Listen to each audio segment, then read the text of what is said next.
What happens when modern elegance meets political turbulence?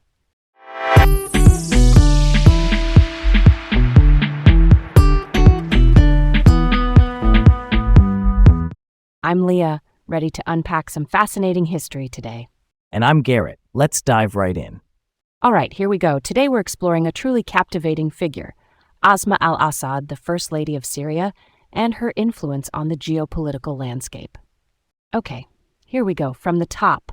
I remember coming across a Vogue article about Asma, with all the glamour and sophistication. It was intriguing, but also stirred quite a controversy, especially as events in Syria unfolded. Yeah, that's a solid point. Let's set the stage. Asma al-Assad, born in London and holding British citizenship, right? It's fascinating how that plays into her political maneuvers. She married Bashar al-Assad in December 2000, and boom, First Lady of Syria.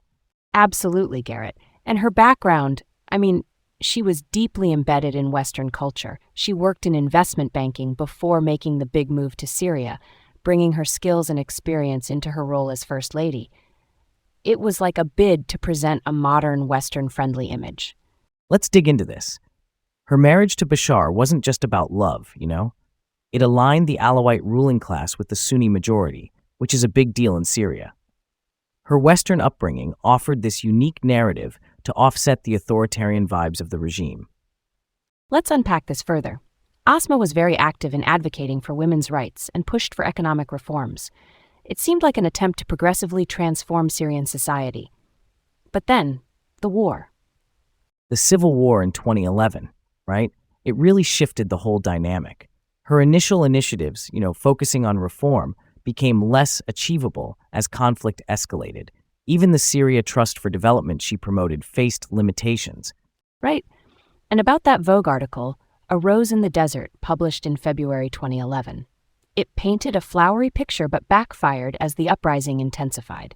It's like that media-crafted persona shattered overnight. That's pretty cool, right? In 2018, her breast cancer diagnosis was like this stark shift. It sort of humanized her amid all the political chaos, and its portrayal by state media was intense. Let's get to the heart of it. Despite her recovery, her influence post-2020, well, it's a hot debate. Was she a key player or just symbolic? It's like trying to puzzle that one out. And that's the big question. To what extent did she really sway Syrian politics after 2020? I feel like, honestly, her involvement in development initiatives hints at potential influence, Leah. What do you think?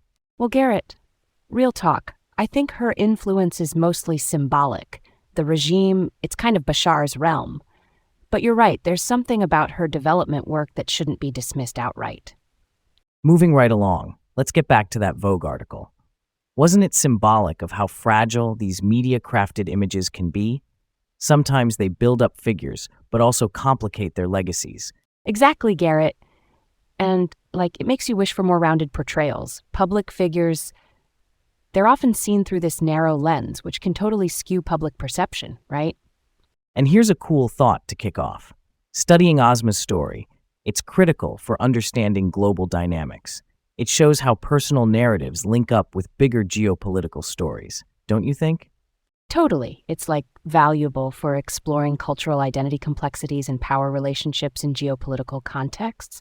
It sheds light on how leaders navigate identity and influence. And that's where we'll leave it for now. Keep exploring and stay curious. And that's a wrap for this one. See you next time on Laid Back Learning.